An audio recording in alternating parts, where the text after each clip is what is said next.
Hoje temos a grata satisfação de receber aqui na Associação Paulista do Ministério Público, para o nosso programa Memória de Aposentados, o Dr. Hélio Pereira Bicudo, procurador de Justiça, que tanto trabalhou pela nossa instituição e também fora dela, e que tem muitas histórias para nos contar, para registrar no nosso livro e para deixar para a posteridade.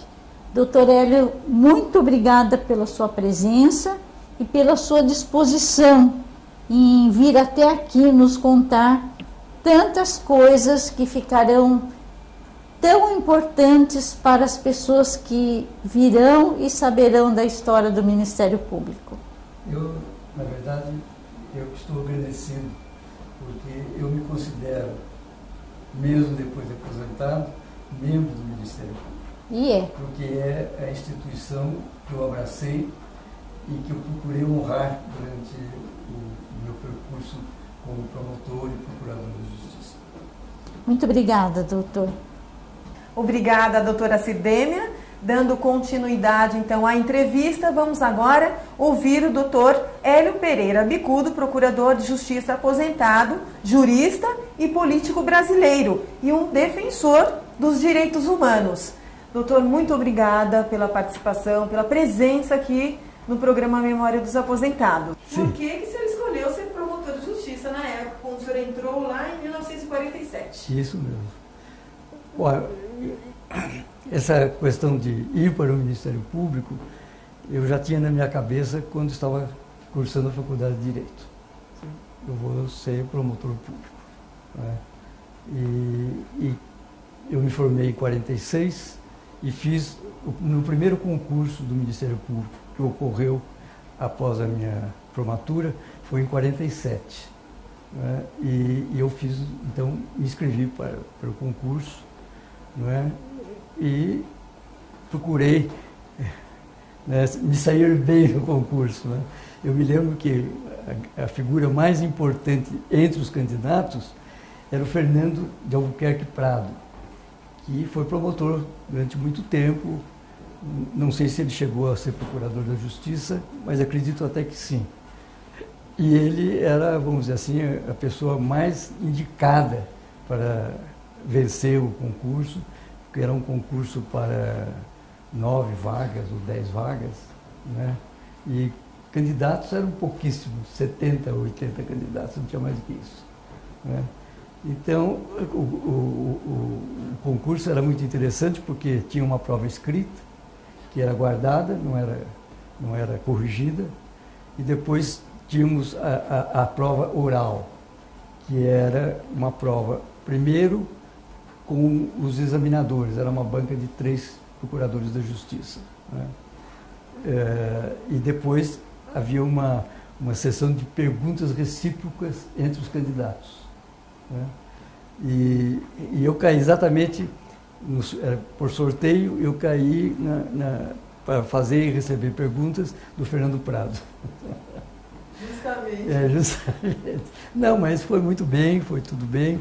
Eu consegui, o Fernando tirou o primeiro lugar, como era de esperado, e eu tive o terceiro lugar, né? Mas eu ingressei na carreira, quer dizer, como promotor substituto, eu fui para Sorocaba, mas era sede, quer dizer, e eu não tive nem tempo de substituir, porque logo ocorreram as vagas, né, várias vagas, e eu me consultei sobre as possibilidades. Uma das vagas era em Garapava, né? Diziam, não, é ótimo, não sei o quê, tem inclusive casa para o promotor morar, casa para o juiz morar e tal. Que era raro. Eu me inscrevi e fui para Garapava, só que não tinha casa para o promotor morar, não. Que já estava alugada para uma outra pessoa, já tinham passado, então não tinha mais.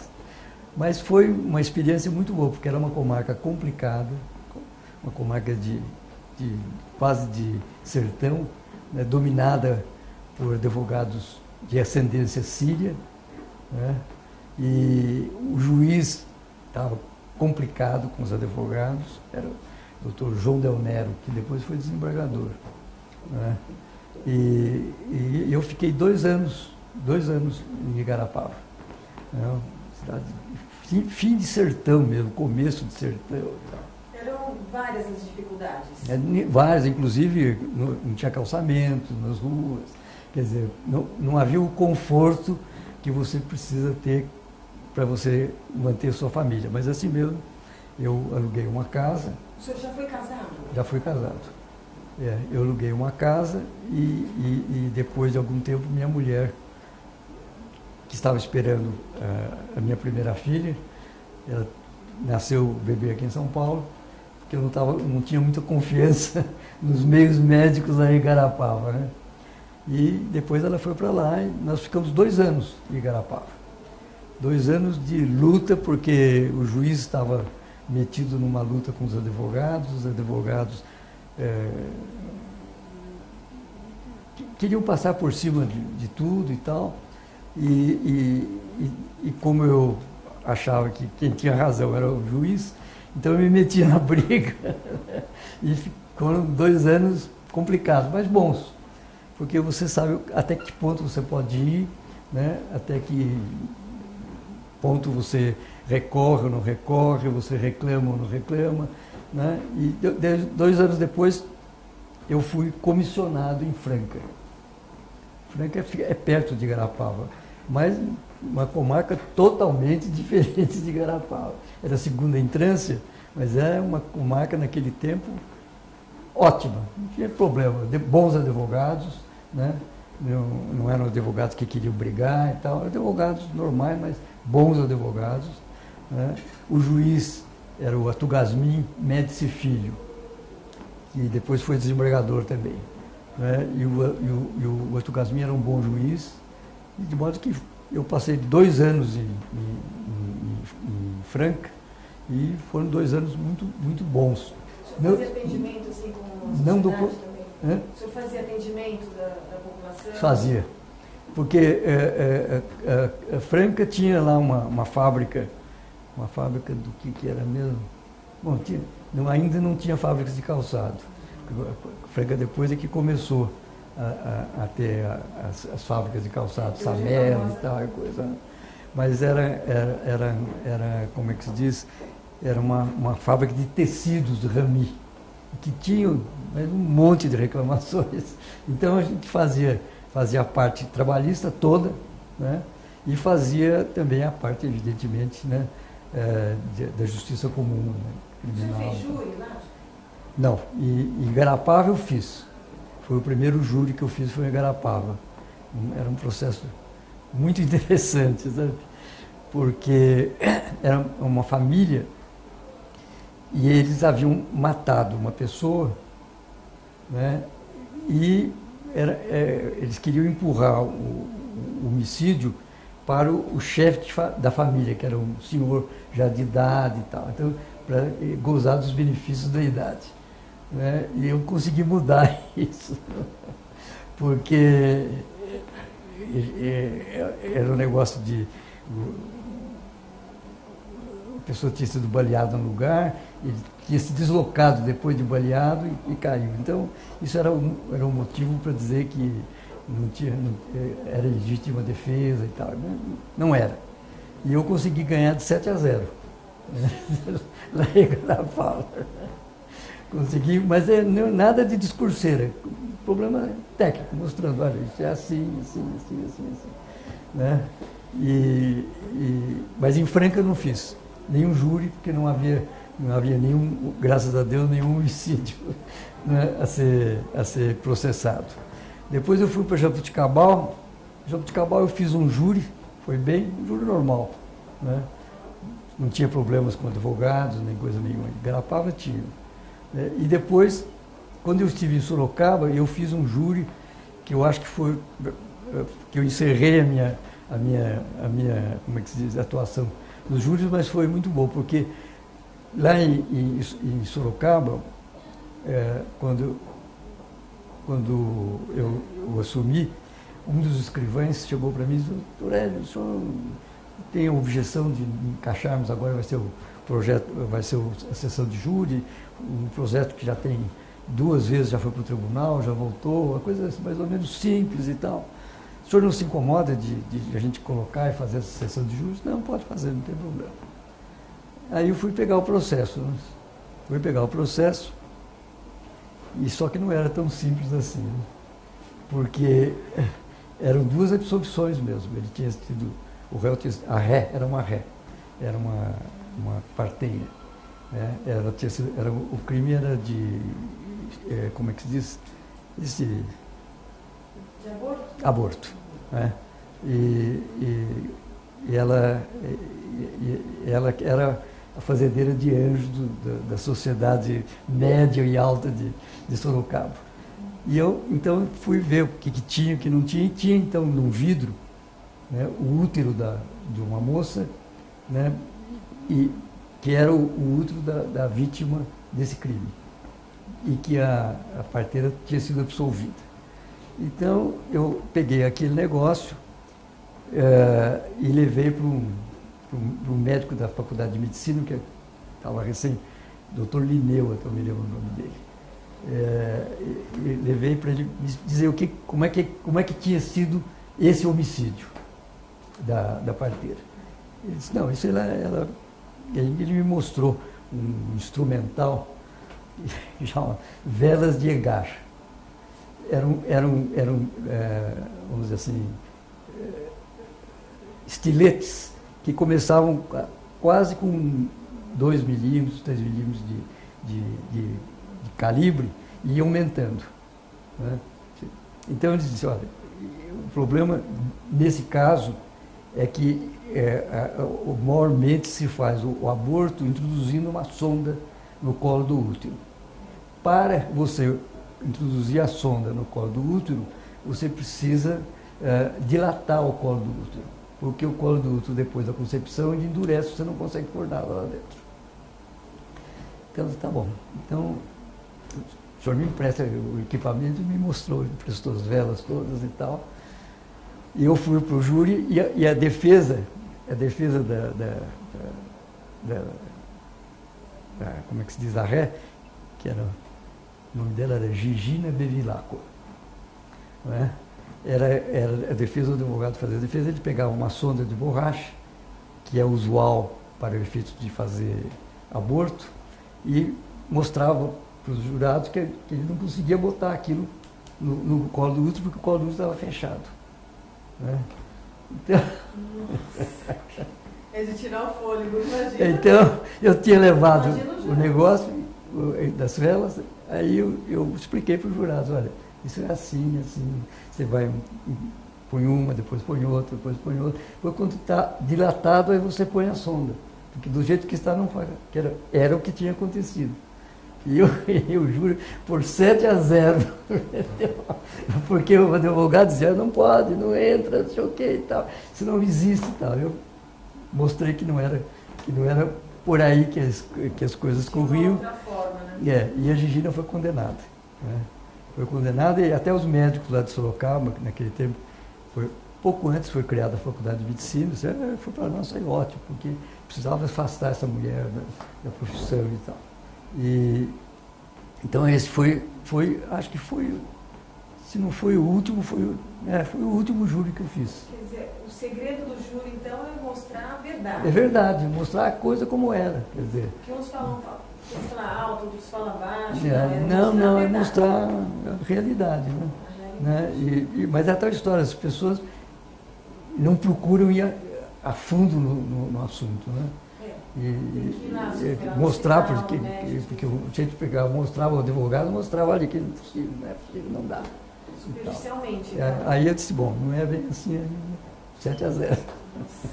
Que história, doutor. Tem mais histórias assim desse tipo? Tem. O senhor pode contar? Lá em Sorocaba mesmo também. Tem. Que foi o seguinte, uma moça jovem, morreu, né, nas mãos de um dos médicos mais, vamos dizer assim, mais renomado lá, que era como era o nome dele? Acho que era Estilitano o nome dele, né? E esse médico era desses médicos que querem fazer tudo sem ninguém mexer, né? E ele foi fazer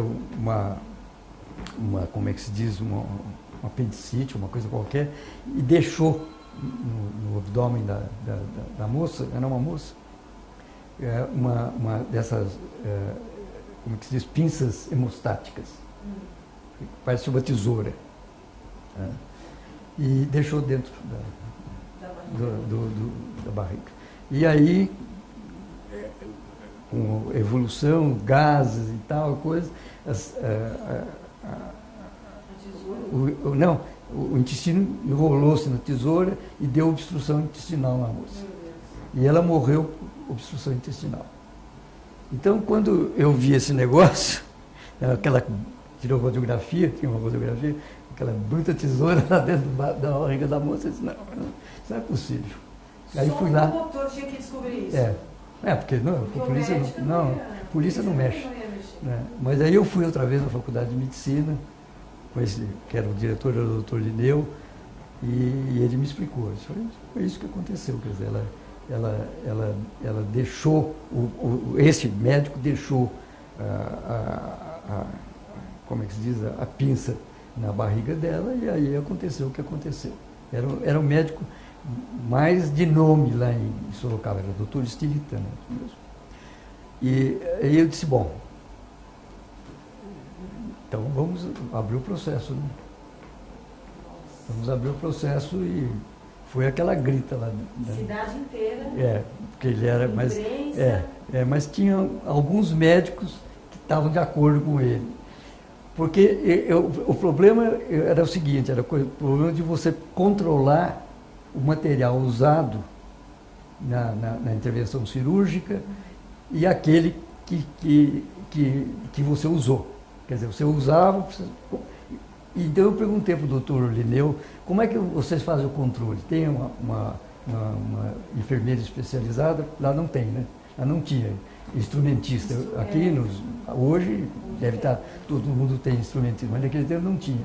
E como é que você faz para controlar o equipamento que você usa? Porque muitos deles ficam lá dentro do abdômen, né? Eles dizem, eu faço o seguinte, cada pinça, cada instrumento que eu deixo, não só gás e tal que eu deixo, eu pego um pedaço de esparadrapo e colo no avental do meu assistente. Então, quando eu vou tirando, eu tiro outro. Quando zerou. Então, tem uma maneira de você saber qual equipamento que você usou e qual equipamento que você não utilizou. Então, no fim, dá a contagem certa, porque ele disse para mim, essas operações de abdômen são muito sangrentas. Então, pode acontecer isso, mas você tem maneiras de evitar. Se você tem maneiras de evitar e não evita, o que você quer? Pelo menos compouso. Né? Exatamente. Nossa, que loucura, hein? Ainda bem que o promotor foi lá e, depois ele foi condenado, o juiz deu a sentença. O médico não foi. Não foi? Não foi, porque eu saí da comarca, né? Porque o pessoal ficou torcendo para mim cair fora da comarca. Uma pressão, né?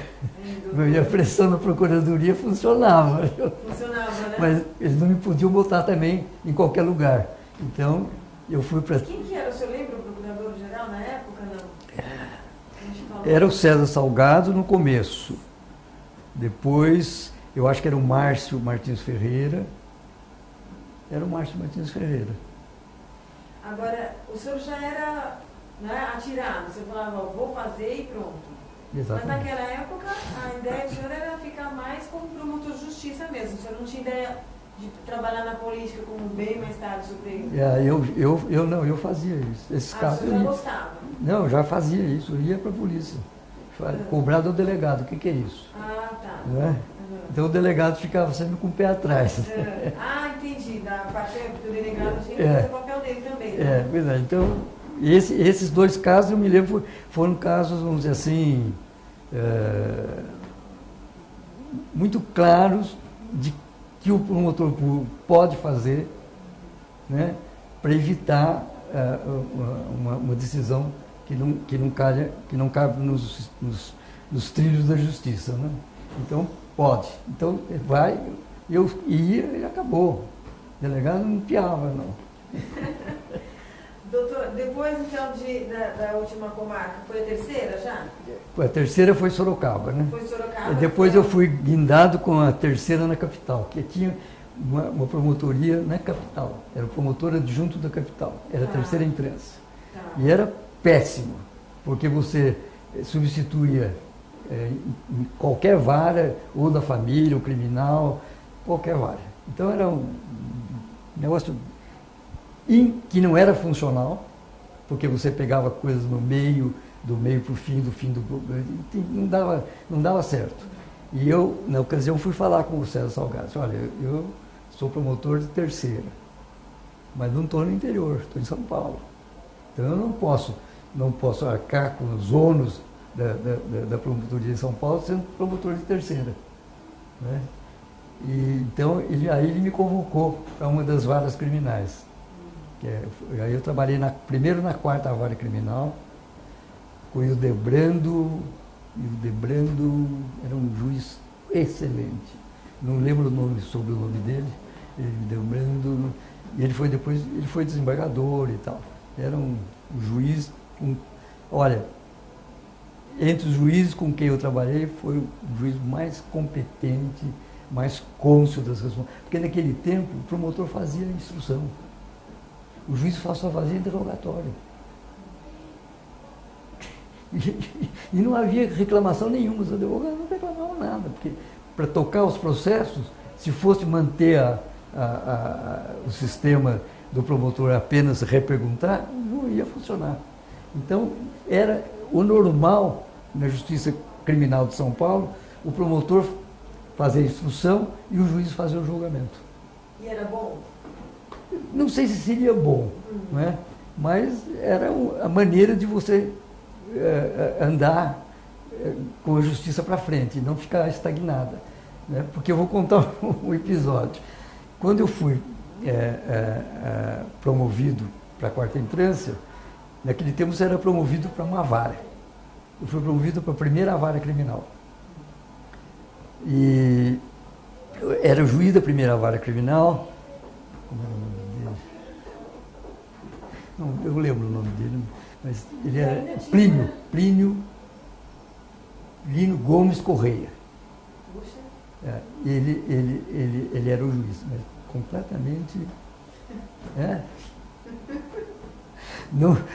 Não fazia instrução nenhuma, e as sentenças dele, na verdade, eram nulas, porque ele recebia o processo com o parecer do promotor, e ele, nos termos do parecer do promotor, dava a sentença, né? Nunca saía daí, né?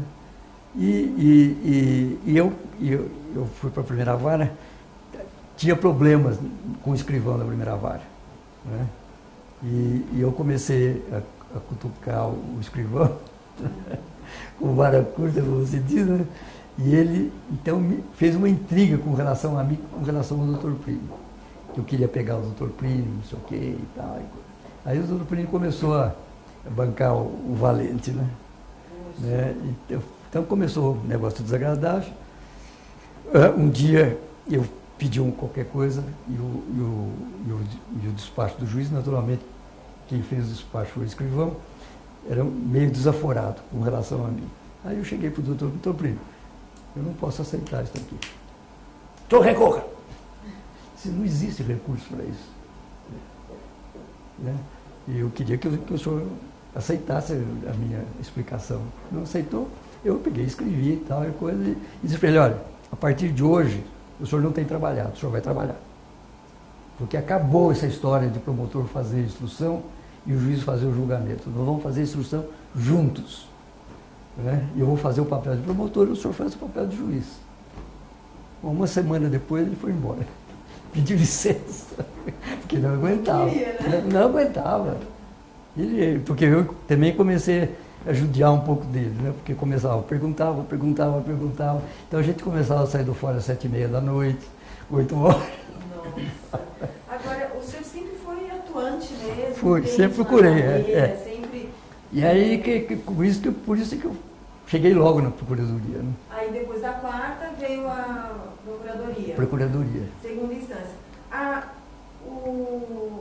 questão do combate ao Esquadrão da Morte foi na Procuradoria? Foi na Procuradoria. Foi logo no começo ou depois? Foi depois de algum tempo, não lembro assim exatamente, sabe? Só aí precisa ver as datas das denúncias do Esquadrão, deve estar por aí. Agora, só para a gente ainda terminar, falar sobre a primeira instância, né? Eu queria fazer só um contexto histórico com o cenário político da época. Como que era a política naquela época? O senhor já participava, via de longe, o senhor não tinha nada a ver? Nada a ver com política. Nem pensava? Nem queria. Né? Nem o senhor pensava. lia bastante? Lia, não, olha, o tempo que eu passei no interior foi o tempo que realmente eu estudei bastante. Leu muito. Porque depois em São Paulo, você não tem mais tempo. Quer dizer, então... O São Paulo é um negócio de você usar o que já aprendeu, porque era uma coisa, levava pilhas de processo para cá. E depois eu fiquei mais algum tempo, aí o Márcio Martins Ferreira, que era o procurador-geral, ele me convocou para ser assessor do procurador-geral. Então, aí eu saí, fui para mas não era procurador, fui como assessor, a quarta entrância, mas assessor do procurador-geral, que era o Márcio. Já saiu das ruas e já veio para o gabinete. Para o gabinete. Aí era o mais... Foi uma diferença muito grande? Muito. Porque aí você pegava, ele me dava tudo para fazer, né? Mas me dava, de um modo geral, as coisas que ele tinha que fazer, eu fazia, ele fazia depois as modificações. O que tinha naquela época, assim, para fazer? O que tinha? Qual era a atividade? Administrativo e também, olha, o processo do Adhemar de Barros, por exemplo, foi feito pela Procuradoria-Geral da Justiça. Como é que foi? Dá para você contar só um pouquinho? Eu trabalhei nesse processo. Eu trabalhei com o Mário Moura. O Mário Moura era o designado pelo Procurador-Geral para fazer a acusação contra o Adhemar. Eu trabalhei com o Mário Moura, o Mário Moura era um excelente procurador. Né? Como é que era o Ministério Público naquela época? Pequenininho. Eram 18 procuradores da Justiça, né, que eram 18 juízes de segunda de desembargadores. Depois, quando passou para 36, passou para 36 procuradores também. Né? E eu, como estava trabalhando lá na Procuradoria, eu fui, como é que se diz? Eu já não era mais o Loureiro Júnior, secretário da Justiça, porque o negócio do Loureiro Júnior era um negócio de integralismo, né? Porque ele achava que eu era comunista, como ele era integralista, ele era contra mim. Então, ele me botou de escanteio. Né? Mas nessa oportunidade, não, eu fui, exerci a função e tal, até chegar os 30 anos de serviço. E com 30 anos eu me aposentei. Se não me falha a memória, foi em 1970. Então, eu tenho aqui, 79, quando você 79, é isso mesmo. Mas ainda o senhor precisa me falar da questão do Esquadrão da Morte. Tem do Esquadrão da Morte e tem do Carvalho Pinto. Então, olha, eu não sei bem a época, assim, eu trabalhei para o governo do Carvalho Pinto durante os 4 anos do governo dele. Eu fui assessor dele e depois, quando ele foi para o Ministério da Fazenda, ele me levou como chefe de gabinete do Ministério da Fazenda. Que naquele tempo o chefe de gabinete era, vamos dizer assim, era como é que se diz? O diretor-geral do órgão, né? Mas o que eu estava dizendo mesmo? Então, você foi para ser chefe do gabinete. De gabinete. A gente ia falar Com o Carvalho Pinto, eu fui assessor dele quando ele foi governador, os 4 anos. Depois, quando ele foi ministro da Fazenda, ele me levou como chefe de gabinete do Ministério da Fazenda. Mas isso quando foi? Depois que o senhor passou a procuradoria?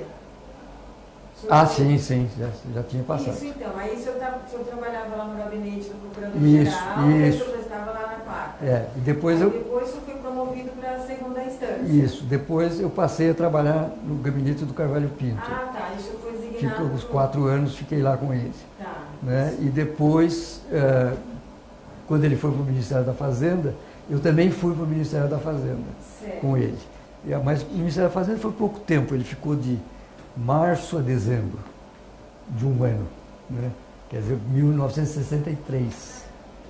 Em 64 que foi o golpe, foi né? 64. 63. Ele ficou. Nós ficamos no Ministério da Fazenda até o dia 20 de dezembro de 63. Porque o Carvalho Pinto achou, e com toda razão, que o Jango não queria coisa nenhuma, só queria. E influenciado pelo pessoal, ele tinha uma entourage terrível, sabe? Pessoal, todos meio ladrões e tal. Então o Carvalho Pinto disse, não vou ficar mais, vou sair e tal. E até tem um episódio interessante, porque quando o Carvalho Pinto saiu, ele escreveu uma carta para o Jango era o presidente da República, né? Mas não pedindo demissão, deixando o cargo, né? Então ele me disse, olha, você vai levar para o presidente essa carta e eu vou me desfazer por aqui. Então, eu vou chamar como é que chama, os repórteres, os jornalistas e tal, e vou sair. Você leva essa carta para o Jango. E eu fui levar a carta para o Jango, que eu era o chefe de gabinete dele, e me atendeu como era o nome dele? Era um antropólogo, que era vamos dizer assim, era o chefe de gabinete do Jango, vamos dizer assim. Né? Como era o nome dele? Eu não tô, tem até livros publicados. Darcy Ribeiro? Darcy Ribeiro. Uhum. Darcy Ribeiro. Eu fui levar para o Darcy Ribeiro, o presidente não vai aceitar, não sei o que, isso não é com você. Você me leva ao presidente e eu entrego a carta para ele. E ele disse, tá bom, então você espera aí, porque o presidente nem está aqui. Né? Tá bom. Daqui a pouco, contínuo já. Professor, o presidente está chamando o senhor. Aí eu disse, está se chamando, então ele pode receber a carta. Né? Ele abriu na frente do senhor a carta? Abriu. E o que ele falou? E ele chamou Darcy Ribeiro?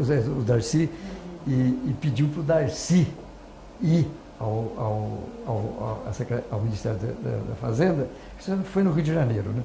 O Ministério da Fazenda no Rio de Janeiro, naquele tempo ainda, fazia Rio de Janeiro e Brasília, mas o Carvalho Pinto estava no Rio de Janeiro. Eu entreguei a carta para o Jango chamou o Darcy para o Darcy segurar o Carvalho Pinto. Eu até disse, olha, falei para o Darcy, olha, Darcy, não adianta, porque nesse momento o Carvalho Pinto já está reunindo a imprensa para dizer que saiu. Não que pediu demissão, que saiu. Então, mas eu vou e tal, e foi. Chegou exatamente quando o Carvalho Pinto falando com os jornalistas, né? Poxa. Né? Por que ele não quis ficar? Porque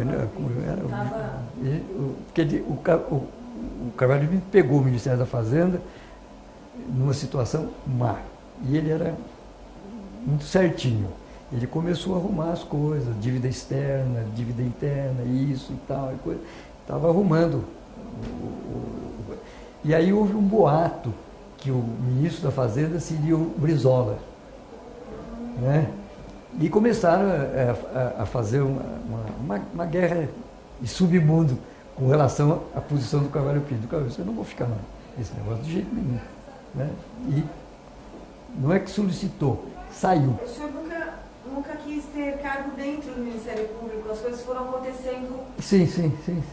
Né? Porque eu subi, eu acho que foi meio rápido a minha carreira, mas eu acho que para todo mundo, porque quando eu entrei no Ministério Público, né, eu pensei, bom, eu vou ficar no interior aí por volta dos 10, 15 anos, que era o normal. Mas é que depois que eu entrei, a carreira inflou. Sabe? E com isso eu vim rapidamente para a capital. Quer dizer, eu vim na frente dos meus colegas, mas vim rapidamente. Porque eu também tive a tal história, a oportunidade que outros não tiveram. Pois é. Quer dizer, eu acho que se outros tivessem a mesma oportunidade, os outros seriam também. Mas eu tive esse negócio, por exemplo, né, do esquadrão, por exemplo, foi uma oportunidade para você fazer um trabalho, quer dizer, honesto, consciente, jurídico e tal e coisa, né? Então, quer dizer, eu tive, graças a Deus, eu tive as oportunidades. Se não tivesse, também talvez eu tivesse morrido na quarta entrância. Doutor Hélio Bicudo, muito obrigada pela entrevista aqui na Memória dos Aposentados. Tá bom. Em nome da TMT, eu agradeço. Eu que agradeço.